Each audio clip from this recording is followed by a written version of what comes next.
The carving of a Buddha statue by Yuan-xiang. The secret in Guyang cave at Longmen. In 2010, an unexpected guest arrives in Luoyang, Henan province.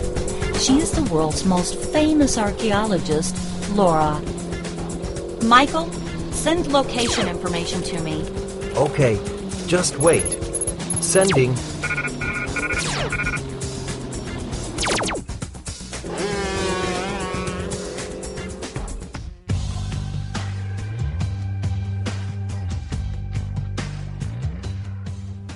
It must be here.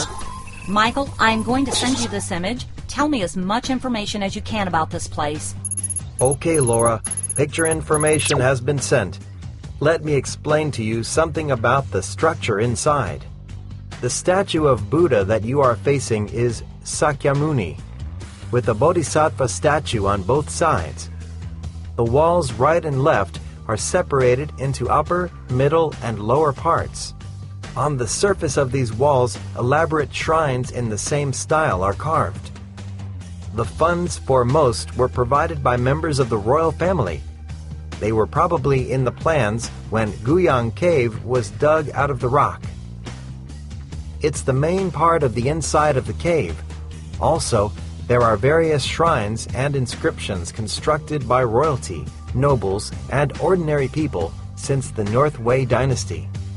I got it. Let me take a closer look. I think I have found something strange. What's wrong? Just let me make a rubbing. You can use the computer in our Ancient Civilizations database to compare it, and you can send the file back to me. No problem. Just be careful. Studying the stone tablet. Looking at its condition and size. Washing the stone tablet. First, the surface must be cleaned. It must be washed with clean water and the excess water wiped away.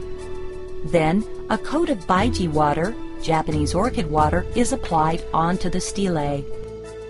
Paper covering. The size of the paper must be bigger than the stone tablet. Cover the stele with cut-to-size rice paper. Paper padding. A brush is used to pat the rice paper into the character grooves until the distinct characters appear. Rubbing. Use a bag with ink and rub the ink onto the paper using even pressure. Stay calm and avoid distraction. Removing the paper from the tablet. Wait until the paper dries and then remove it. Laura, the contents of the inscription are about the North Wei dynasty history. The North Sea king named Yuan-xiang built a statue of Maitreya here to fulfill his mother's wish. Computer analysis has been completed and a virtual image created. Would you like to take a look?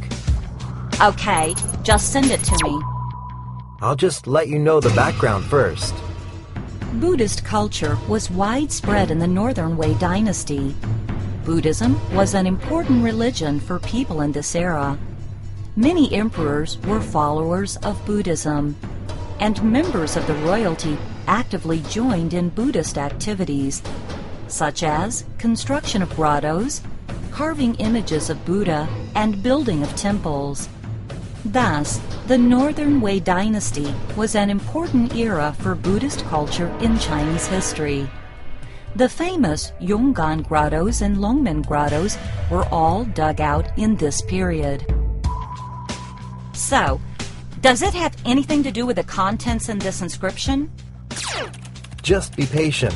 I'll send you information about that. The year 494 AD was an important year in Chinese history. In order to make his empire more powerful, Emperor Xiaowen of the Northern Wei dynasty decided to move his people into the Chinese Central Plains.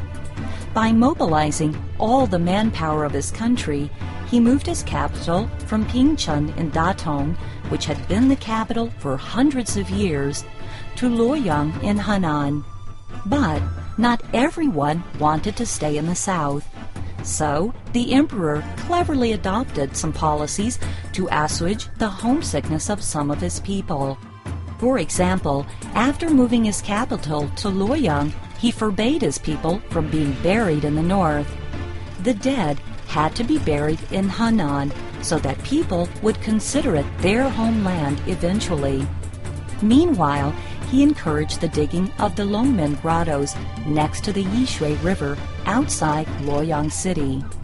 Furthermore, he abolished their customs and carried out his adoption of Chinese culture policy. He encouraged his people to wear Chinese clothing and speak Chinese. He also advocated marriage to Chinese people and the changing of family names.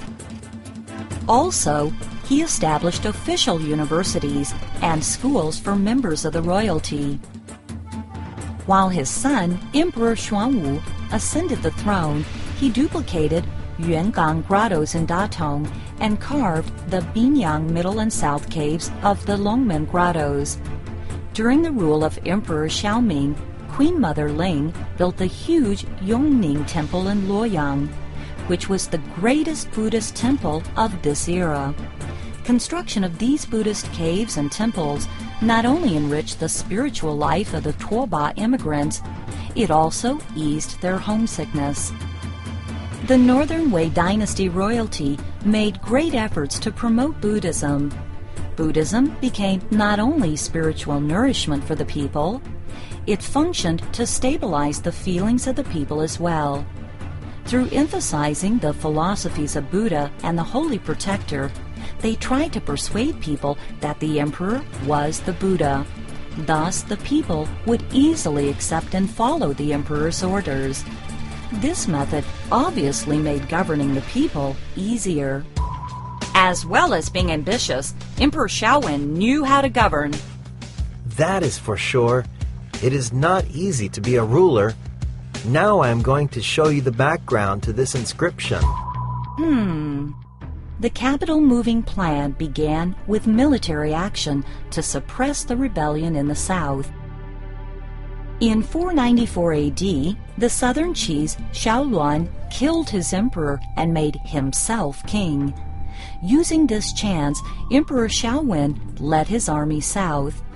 The North Sea King Yuan-xiang was also in his army, and this later gave rise to a story about the construction of the Buddhist cave and inscription.